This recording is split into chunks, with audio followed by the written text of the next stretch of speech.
এই লড়াইয়ে আমাদের সাথে আজকে আপনারা ইতিমধ্যেই জেনেছেন যোগ দিচ্ছেন ফেরসামিন হক ইকবাল আপা।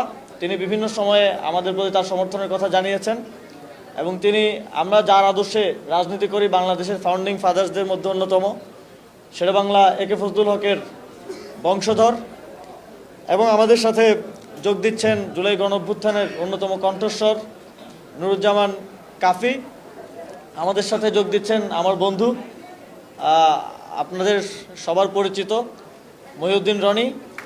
আমাদের সাথে আজকে যোগ দিয়েছেন ঢাকা মহানগর দক্ষিণের এবং পুরান ঢাকার কৃতি সন্তান যাকে আপনারা সবাই চেনেন।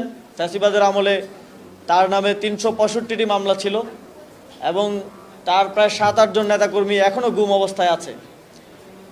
আমাদের সবার প্রিয় ইসহাক ভাই এবং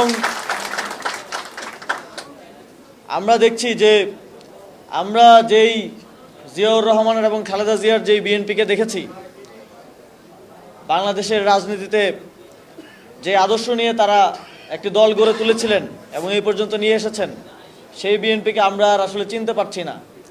আমরা দেখছি যে তারা বাংলাদেশে এখন আওয়ামী লীগের কালচার করছে, তারা এখন ৭২-এর সংবিধানের রাজনীতি করছে, যেই সংবিধান ছুঁড়ে ফেলার কথা বেগম খালেদা জিয়া বলে গিয়েছিলেন।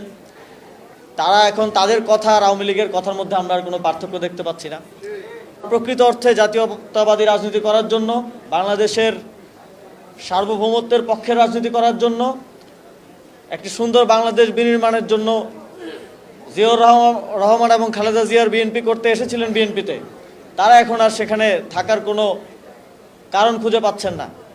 ফলে তারা আমাদের সাথে, যেহেতু আমরা সেই আদর্শকে ধারণ করে এবং নতুন বাংলাদেশ বিনির্মাণের লড়াইটা করে যাচ্ছে, আমাদের সাথে যুক্ত হচ্ছেন এবং আরও অনেকের সাথে আলোচনা চলছে। সামনের দিনে আপনারা তাদেরকেও আমাদের সাথে দেখতে পাবেন। আমরা যারা ফ্যাসিবাদের সময়ে নির্যাতনের শেখ হাসিনার ফ্যাসিবাদকে চ্যালেঞ্জ করেছিলেন তাদেরকে জাতীয় নাগরিক পার্টিতে স্বাগত জানাতে চাই।